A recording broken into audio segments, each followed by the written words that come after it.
Hi hello friends, welcome to my channel. Friends, మా ఛానల్ని first time చూస్తున్నట్లయితే తప్పకుండా సబ్స్క్రైబ్ చేసుకోండి. అలాగే వీడియో నచ్చినట్లయితే తప్పకుండా లైక్ చేయండి. స్టోరీలోకి వెళ్ళినట్లయితే ఇక రామరాజు వాళ్ళు అటుపక్క భాగ్యం కుటుంబం, ఇటుపక్క రామరాజు కుటుంబం నిశ్చితార్థం పెట్టుకోవడానికి గుడికి వచ్చి మంచి రోజు ఎప్పుడుందని తెలుసుకుంటారు కదా. అప్పుడే నిశ్చితార్థం పూజారి గారు రేపైతే మంచి రోజు అని చెప్తారు. అప్పుడే భాగ్యం అయితే వీళ్ళతోటే అన్ని ఖర్చులు పెట్టించాలి. నా దగ్గర చూస్తేనేమో నేను డబ్బున్న వారిలా చెప్పుకుంటున్నాను, కానీ రూపాయి కూడా లేదు. కాబట్టి వాళ్ళతోటే అన్నీ చేయించాలి, పెళ్ళి కూడా వాళ్ళ చేతుల మీదగానే జరిపించాలి అని భాగ్యం అనుకుంటుంది కదా. అటు పక్క వాళ్ళు కూడా వాళ్ళని అడుగుతూ ఉంటుంది, మేము ఎంగేజ్మెంట్ చేస్తాం కానీ నిశ్చితార్థం మాత్రం మేమే చేస్తాం, కానీ పెళ్ళి మా దగ్గర పిల్లని వాళ్ళే చేస్తారు అని అంటూ ఉంటుంది భాగ్యం అయితే. అప్పుడే వేదవతి, లేదండి మా దగ్గర అలా ఒప్పుకోము, పెళ్ళి కూడా అమ్మాయి వాళ్ళే చేయిస్తారు, మేము కావాలని అనడం లేదు, మా సైడు అలానే ఉంటుంది. ఇప్పుడు అందరూ ఏమనుకుంటారు, నా పెద్ద కొడుకు అక్కడే పెళ్ళి చేసుకోవాలి అని వేదవతి అనగానే భాగ్యం స్టన్ అయిపోతుంది. ఏంటి ఇలా రివర్స్ అయిందేంటి, నేను వేసిన ప్లాను ఎలా మరి అని అనుకుంటుంది. కొన్ని రోజులు ఉంది కదా, అప్పుడు చూద్దాంలే అని భాగ్యం సరే అంటుంది.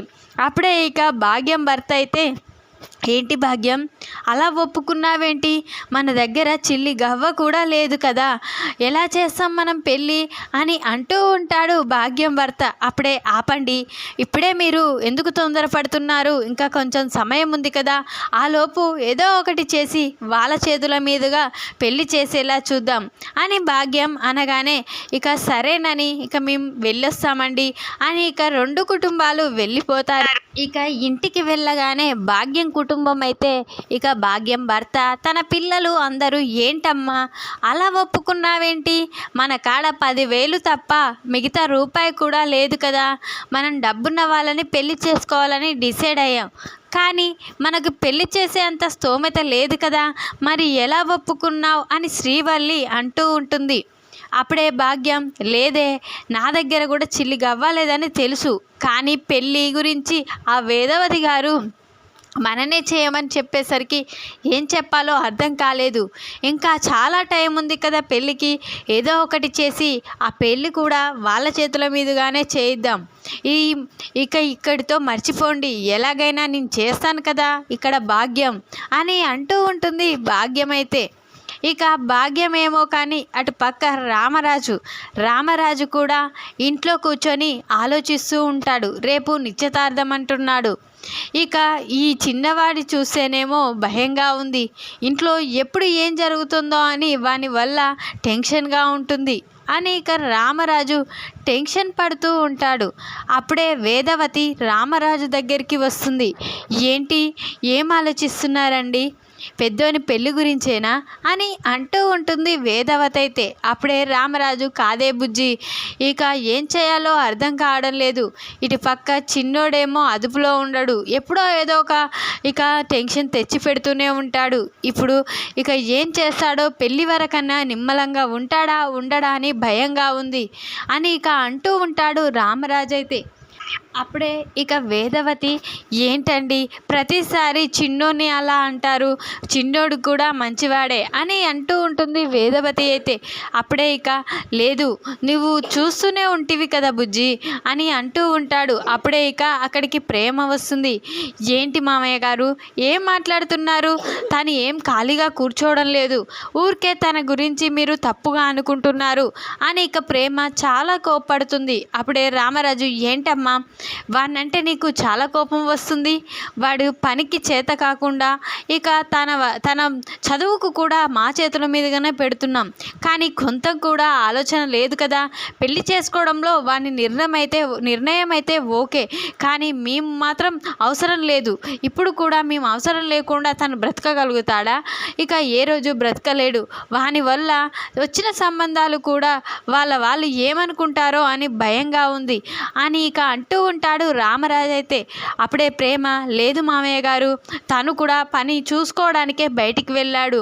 ఈరోజు ఏదైనా పని సంపాదించుకొని తన కాళ్ళపై తను నిలబడతానని, ఇక నన్ను ఈరోజు పనికి కూడా వెళ్ళొద్దన్నాడు. తను ఏదో ఒకటి జాబ్ చూసుకున్న తర్వాత ఇక తనే చేస్తానని, ఇక నేను జాబ్ చేయని ఎడల నువ్వే జాబ్ చేదుగానే అని నాకు మాటిచ్చి వెళ్ళిపోయాడు అని ప్రేమ చెప్పగానే ఒక్కసారే షాక్ అయిపోతారు రామరాజు, అటు వేదవతి అయితే. ఏంటి ప్రేమ, నువ్వు చెప్పేది నిజమా అని అంటూ ఉంటుంది వేదవతి అయితే. అవునత్తయ్య గారు, ఈరోజు ఇక ధీరజ్ తను జాబ్ చూసుకోవడానికే వెళ్ళాడు అని అనగానే ఇంకా రాలేదా అని అడుగుతూ ఉంటుంది వేదవతి అయితే. అప్పుడే ఇక ప్రేమ, లేదత్తయ్య గారు, ఇంకా రాలేదు, తన కోసమే నేను ఎదురు చూస్తున్నాను. మీరేమో తనని ఎప్పుడు అపార్థం చేసుకునేటూనే ఉంటారు. ఇక మామయ్య గారు అంటావా, ఎప్పుడు ఆయనని అర్థం చేసుకోరు. ఇప్పుడు తను ఎక్కడున్నాడో ఏమో అని నాకు టెన్షన్గా ఉంది. ఇంటరాత్రి అయింది, ఇంతవరకు ఇంకా రాలేదు. ఎక్కడైనా జాబు దొరికిందా లేదా అని టెన్షన్గా ఉంది అని ప్రేమ అంటూ ఉంటుంది. అప్పుడే ఇక వేదవతి వెంటనే రామరాజు దగ్గరికి వచ్చి, ఏమండి, అటు ధీరజ్ గాడు ఇంతవరకు రాలేదు. ఈరోజు తను ఏదైనా పని చూసుకుంటానని ఉదయం అనగా వెళ్ళాడంట, ఇంతవరకు ఇంటికి రాలేదు. అసలు ఏం చేయాలో అర్థం కావడం లేదు. ప్రేమ ఇప్పుడే చెప్పింది, ప్లీజ్ అండి వెళ్ళి వాడిని వెతకండి అని ఇక ఏడుస్తూ ఉంటుంది వేదవతి అయితే. అప్పుడే ఇక రామరాజు ఇక వేదవతి మాటలు విని ఒక్కసారే స్టన్ అయిపోతాడు. ఏంటి, ఏమైంది, ఇంకా రాలేదా ఇంటికి అని అంటూ ఉంటాడు రామరాజు అయితే. అవునండి, ప్లీజ్ అండి వెతకండి అని ఇక ప్రాధేయపడుతూ ఉంటుంది వేదవతి అయితే. అప్పుడే ఇక రామరాజు తన బైక్ వేసుకొని ప్రతి ఊర్లు తిరుగుతూ ఉంటాడు. అప్పుడే భాగ్యం ఊరికి కూడా వస్తాడు. అప్పుడే ఇక తన బైకు పంచర్ కావడం, ఇక వీడు ఎక్కడా కనిపించడం లేదు, నా బైక్ ఏమో ఇప్పుడే పంచర్ అయింది, ఏం చేయాలి ఇప్పుడు, వీడు ఎక్కడున్నాడో ఏమో, వీడు ఏ రోజు మమ్మల్ని టెన్షన్ పెట్టకుండా ఉన్నాడు, ప్రతిరోజు మాకొక టెన్షన్, వీడు చేసేది ఏమీ లేదు కానీ మాకు మాత్రం తలనొప్పిగా మారాడు, ఇక వీడిని ఎక్కడ వెతకాలి, ఈ బైక్ ఏమో పంచర్ అయింది, ఇక్కడ పంచర్ షాపులు కూడా ఎక్కడా లేవనిపిస్తుంది అని ఇక అటు ఇటు వెతుకుతూ ఉంటాడు రామరాజు అయితే. అప్పుడే ఇక అటు పక్క సైకిల్ షాప్ అతను ఉంటాడు కదా, తనని చూసి వెంటనే అతను ఏదైనా చేస్తాడేమో, వెళ్ళాలి అని ఇక రామరాజు సైకిల్ షాప్ అతని దగ్గరికి అయితే వెళ్తాడు. అప్పుడే ఇక రామరాజు అతన్ని, ఒక్కసారి మా బైక్ చూడండి, అది పంచర్ అయినట్లుంది, నేను అర్జెంటుగా వెళ్ళాలి అని అంటూ ఉంటాడు రామరాజు అయితే. అప్పుడే ఇక సైకిల్ షాప్ అతను, సరే అండి మీరు కూర్చోండి, కొద్దిసేపట్లో మీ బైక్ని రెడీ చేస్తాను అని ఇక అంటూ ఉంటాడు ఇక షాప్ అతనైతే. అప్పుడే అక్కడ కూర్చొని పేపర్ చదువుతూ ఉంటాడు రామరాజు అయితే. అప్పుడే ఇక రామరాజు అక్కడ కూర్చొని ఉండగా భాగ్యం వాళ్ళ భర్త ఇడ్లీ బోండా అని ఇక అమ్ముకుంటూ వెళ్తూ ఉంటాడు. అప్పుడే ఇక షాప్ అతనైతే, ఏంటండి మీకు చెమటలు పట్టినట్టుంది, ఇడ్లీ తింటారా అని అంటూ ఉంటాడు షాప్ అతనైతే. అప్పుడే, ఏమీ అవసరం లేదండి, ఇప్పుడు నేను అర్జెంటుగా వెళ్ళాలి, ప్లీజ్ నాకు ఈ బైక్ రెడీ చేయండి అని అంటూ ఉంటాడు రామరాజు అయితే. అప్పుడే ఇక మీకు ఇక్కడ కొత్తగా ఉన్నట్లుంది అని అనగానే, లేదండి ఈ ఊర్లోనే మాకు చుట్టాలు ఉన్నారు, ఇంకా 2 రోజుల్లో వాళ్ళ సంబంధం, మేము మా కొడుకుకి వాళ్ళ కూతుర్ని పెళ్లి చేసుకుంటున్నాము అని చెప్పగానే సైకిల్ షాప్ అతను షాక్ అయిపోతాడు. మా ఊర్లో అమ్మాయిని మీ కొడుకు చేసుకుంటున్నారా, వాళ్ళ పేరేంటి, వాళ్ళు ఎక్కడుంటారు, వాళ్ళు ఏం పని చేస్తారండి అనుకుంటూ సైకిల్ షాప్ అతను బైక్ రిపేర్ చేస్తూ ఉంటాడు. అప్పుడే రామరాజు వాళ్ళ పేరు తన పేరు భాగ్యం, ఇక వాళ్ళు గొప్ప ఫైనాన్స్ బిజినెస్ చేశారు, వాళ్ళకి చాలా ఆస్తులు ఉన్నాయి, వాళ్ళ కూతుర్నే నా కొడుకుకి ఇస్తున్నారు అని చెప్పగానే సైకిల్ షాప్ అతను స్టన్ అయిపోతాడు. అప్పుడే, ఏంటి భాగ్యం అత్తయ్య వాళ్ళకి ఫైనాన్స్ బిజినెస్ ఉందా అని ఒక్కసారే షాక్ అయిపోతాడు ఇక సైకిల్ షాప్ అతనైతే. అప్పుడే రామరాజు, ఏంటండి భాగ్యం గారు మీకు తెలుసా, మీ అత్తయ్యనా అని అంటూ ఉంటాడు. రామరాజు అయితే, అవునండి తను మా అత్తనే, తన కూతుర్ని నాకు ఇవ్వమంటే ఇవ్వనని, ఇక తనకు ఒక గొప్ప సంబంధాన్ని చూసి పెళ్లి చేస్తానన్నది ఇక నిజం చేస్తుందా? తను పెద్ద ఫైనాన్స్ బిజినెస్ ఏం కాదు, తను అసలు ఉండడానికి ఇల్లే లేదు, వాళ్ళది అద్దె కొంప, కావాలంటే ఇక నేను వాళ్ళ ఇల్లు చూపిస్తాను అని అంటూ ఉంటాడు సైకిల్ షాప్ అతనైతే. అప్పుడే రామరాజు స్టన్ అయిపోతాడు. ఏంటండి మీరు చెప్పేది అని అంటూ ఉంటాడు. అప్పుడే ఇక, అవునండి ఇక పక్కే వాళ్ళ ఇల్లు ఉంటుంది, ఇక నీకు వాళ్ళ ఇల్లు చూపిస్తాను చూడండి అదిగో అని చూపించగానే రామరాజు, అదా వాళ్ళ ఇల్లు అని అనగానే, అది కూడా వాళ్ళ సొంతపు ఇల్లు కాదు, అద్దె ఇల్లు, వాళ్ళు అద్దె ఇంట్లోనే ఉంటున్నారు, వాళ్ళకి ఏమీ లేదు, వాళ్ళ ఆయన ఇక ఇడ్లీ బోండాలు అమ్ముకుంటూ తిరుగుతాడు, ఇంతకుముందు ఇడ్లీ వడ బోండా అనుకుంటూ వెళ్ళాడు కదా, నువ్వు తనని చూడలేదనుకుంటా, తనే అమ్ముకుంటూ వెళ్ళింది అని ఇక సైకిల్ షాప్ అతను చెప్పగానే రామరాజు షాక్ అయిపోతాడు. ఏంటండి వాళ్ళు ఇడ్లీ వడ గవ్వి అమ్ముకోవడం ఏంటి, ఇక ఫైనాన్స్ బిజినెస్ అని అదని ఇదని ఉందని చెప్పారు కదా, నా కొడుక్కి వాళ్ళ కూతురికి కూడా సంబంధం చూశారు, ఒకరోజు మేము పెళ్లి సంబంధానికి కూడా వచ్చాం వాళ్ళ ఇంటికి, పెద్ద ఇంట్లోనే ఉన్నారు అని అనగానే, లేదండి ఇక తను డబ్బున్న వాళ్ళ కోసం చూడడానికి ఇక తన కూతుర్ని ఉన్న వాళ్ళకి ఇవ్వాలని తన కోరిక, కాబట్టి తను ఏదో మీతో డ్రామా చేసినట్లుంది, నాటకం ఆడుతున్నట్లుంది అని చెప్పగానే, లేదు నేను నమ్మను, వాళ్ళ ఇల్లుని నేను చూశాను అని అనగానే, వెంటనే మీరు నమ్మేలా నేను ఒకటి చూపిస్తాను ఆగండి అని ఇక వెంటనే సైకిల్ షాప్ అతను ఆ ఇంట్లోకి వెళ్ళి వాళ్ళకి తెలియకుండానే వాళ్ళని అంతా వీడియో తీస్తాడు. అప్పుడే ఇక నిన్ను చిటికలో వచ్చాను కదా చూడండి ఈ ఫోన్లో ఉన్న వీడియో, ఇక అది చూశాక వాళ్ళేనా లేదా వేరే వాళ్ళ అని తెలుసుకుంటావు అని అనగానే, వెంటనే రామరాజు ఆ ఫోన్లో ఉన్న వీడియోని చూసి స్టన్ అయిపోతాడు.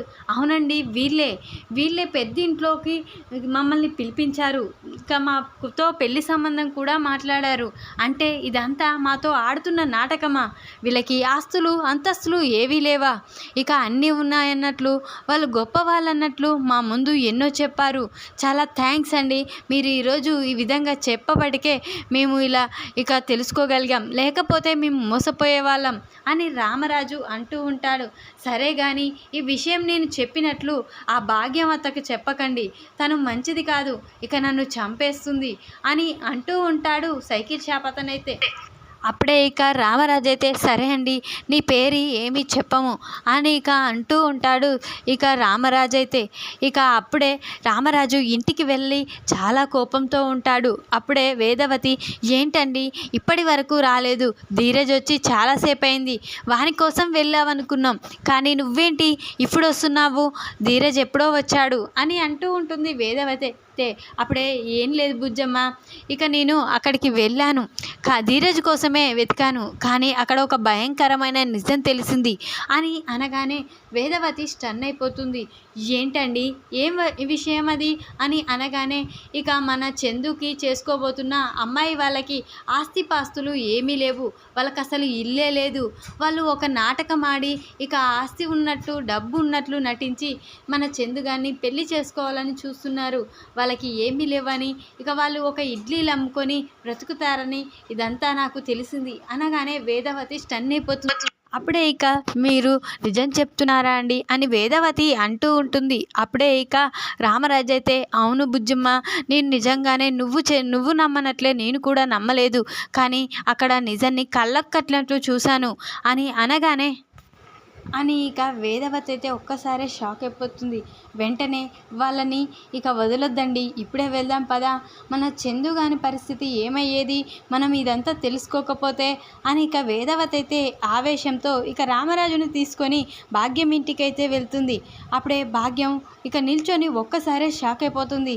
ఏంటి వీళ్ళు ఇక్కడికి వచ్చారేంటి, ఇక నిజంగానే మా గురించి తెలిసిపోయిందా అని ఇక కంగారు పడుతూ ఉంటుంది భాగ్యం అయితే. అప్పుడే ఇక వేదవతి అయితే, ఏంటి మమ్మల్ని చూసి కంగారు పడుతున్నారా, మీ అసలు క్యారెక్టర్ ఇదని తెలుసుకున్నామనుకుంటున్నారా? నిజంగానే తెలిసిపోయింది. ఇక మీరు నిజంగానే డబ్బున్న వాళ్ళలా నటించడం, ఇదంతా చేయడం అంతా నాకు తెలిసిపోయింది అని ఇక వేదవతి అయితే భాగ్యం చెంప పలగొడుతుంది. అప్పుడే ఇక ఇంత మోసం చేస్తున్నారా మీరు? మీకు ఆస్తులు పాస్తులు ఏవీ లేవని ఇక మాకు తెలియకుండా చేశారు. కానీ ఆ నిజం ఇప్పుడు తెలిసింది. ఇంకా ఆ తర్వాత పెళ్లి చేసుకున్నాక ఈ నిజం తెలిస్తే ఇక మా వాడు ఎంత బాధపడేవాడో మీ వల్ల ఇక ముందే తెలిసింది ఇక అని అనుకుంటూ ఉంటారు వేదవతి రామరాజు అయితే. అప్పుడే ఇక శ్రీవల్లి వచ్చి కాళ్ళపై పడుతుంది, వేదవతి కాళ్ళపై. అత్తయ్య గారు నన్ను క్షమించండి, ఇదంతా మేము చేయలేము. మా అమ్మే ఇక డబ్బున్న వాళ్ళు కావాలి నా కూతురు కానీ ఇలా చేసింది. ఇక నన్ను పెళ్లి చేసుకోవడానికి చందు గారిని ఒప్పియండి ప్లీజ్ అండి, చందు గారంటే నాకు ప్రాణం అని అంటూ ఉంటుంది శ్రీవల్లి అయితే. అప్పుడే ఇక శ్రీవల్లి మాటలు విన్న వేదవతి ఇక నీ మంచితనం నాకు అర్థమైంది, కానీ నువ్వు నీలాంటి వాళ్ళని ఇక ఇప్పుడు నాటకం ఆడి పెళ్లి చేసుకుంటే ఆ తర్వాత మా ఇంట్లో ఇంత సంతోషంగా ఉంటున్న మా ఇల్లు మళ్ళీ ఏ విధంగా అయిపోతుందో అని భయంగా ఉంది అని అనగానే, కాదత్తయ్య గారు నేను ఇప్పుడు నటించడం లేదు, నిజంగానే చెప్తున్నాను. మా అమ్మ స్వార్థమే అది, కానీ మా మనసులలో ఎలాంటి కల్మషం లేదు అని ఇక శ్రీవల్లి ప్రాధేయపడుతూ ఉంటుంది.